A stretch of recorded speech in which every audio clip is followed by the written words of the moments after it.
तुमचा शब्द बहुतेक हा अंडरलाईन करण्यासारखा आहे, कारण अजूनही अमेरिका आणि इराण यांच्या दोन्ही साईडनं अधिकृतरित्या याला पुष्टी दिली नाही की उद्यापासूनच ही चर्चेची दुसरी फेरी त्या ठिकाणी सुरू होईल.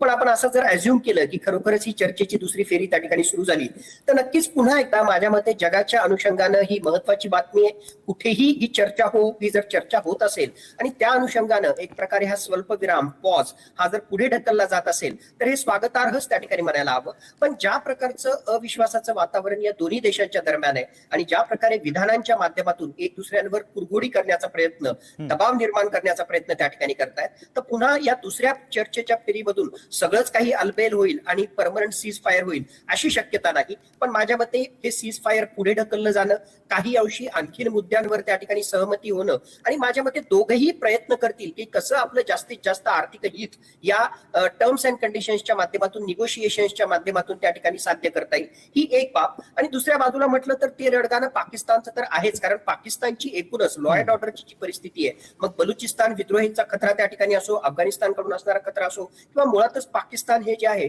दहशतवाद्यांचं माहेरघर आहे, म्हणून त्या अनुषंगानं अशा प्रकारे सुरक्षेची तयारी करणं हे पाकिस्तानला भागच आहे. आणि म्हणून 26 एप्रिल पर्यंत शाळांना सुट्टी देणं असो किंवा सार्वजनिक सुट्टी जाहीर करणं, अशा प्रकारचा प्रयत्न पाकिस्तानकडून त्या ठिकाणी केला जातोय.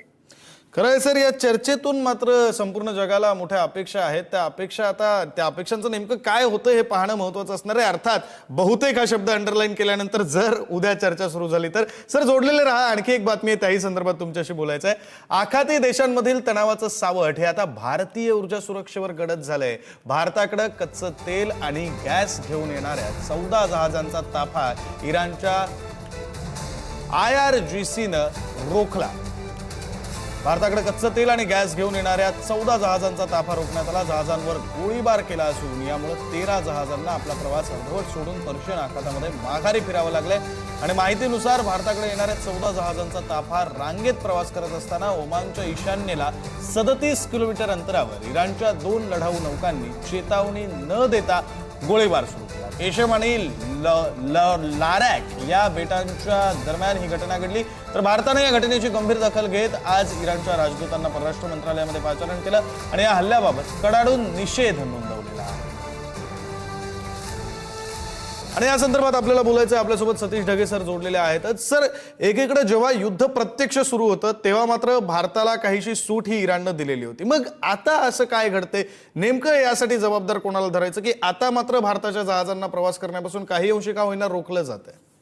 नक्कीच विक्रांत, ही अत्यंत गंभीर घटना आहे. आणि जसं तुम्ही राईटली पॉइंट आउट केलं की एका बाजूला डिप्लोमॅटिक लेव्हलवर आपण इराणशी चर्चा केलेली आहे आणि त्या अनुषंगानं काहीशी सूट ही भारताला त्या ठिकाणी मिळाली होती. पण एकूणच ज्या प्रकारची अफरातफरीची परिस्थिती आहे, एक गोष्ट आणि त्याहून महत्वाचं, मुळात इराण जे आहे डिसेंट्रलाइज म्हणजे विकेंद्रित मोझाईक मिलिटरी स्ट्रॅटेजीच्या अनुसार काम करतोय. म्हणजेच खरोखरच सेंट्रल कमांडचा किंवा एक प्रकारे त्यांच्या सरकारचं जे आहे खालच्या लेव्हल पर्यंत कंट्रोल असेलच, यातला काही भाग नाही. ते जे रिजनल कमांडर आहेत, थोडक्यात 31 जे वेगवेगळ्या प्रकारचे प्रांत आहेत आणि तिथे असणाऱ्या IRGC कमांडरच्या द्वारे तिथले निर्णय त्या ठिकाणी घेतले जातात. आणि या कुठेतरी गॅपमुळेच माझ्या मते अशा प्रकारचा गोळीबार त्या ठिकाणी झाला असावा. पण हे गंभीर आहे. याला 2 महत्वाच्या बाबी आपल्याला लक्षात घ्याव्या लागतील. पहिली गोष्ट ही सरळ सरळ दादागिरी आहे इराणची सुद्धा आणि अमेरिकेची सुद्धा.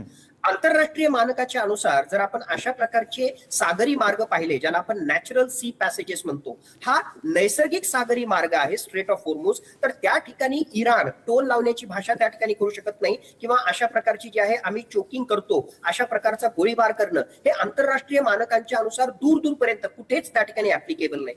दुसऱ्या बाजूला हजारो किलोमीटर दूर असणारा अमेरिका, तुझं देणं घेणंच काय आखातामध्ये, तुझं देणं घेणंच काय स्ट्रेट ऑफ होर्मुझ मध्ये, तिथं येऊन जर तू त्या प्रकारे नेव्ही ब्लॉकेट करत असेल तर ते सुद्धा चुकीचं आहे. म्हणून माझ्या मते सरळ सरळ दादागिरी आहे आणि याच्या विरुद्ध कुठेतरी जे आहे आंतरराष्ट्रीय स्तरावर आवाज उठवणं आणि सक्षम कारवाई करणं हे अत्यंत आवश्यक आहे.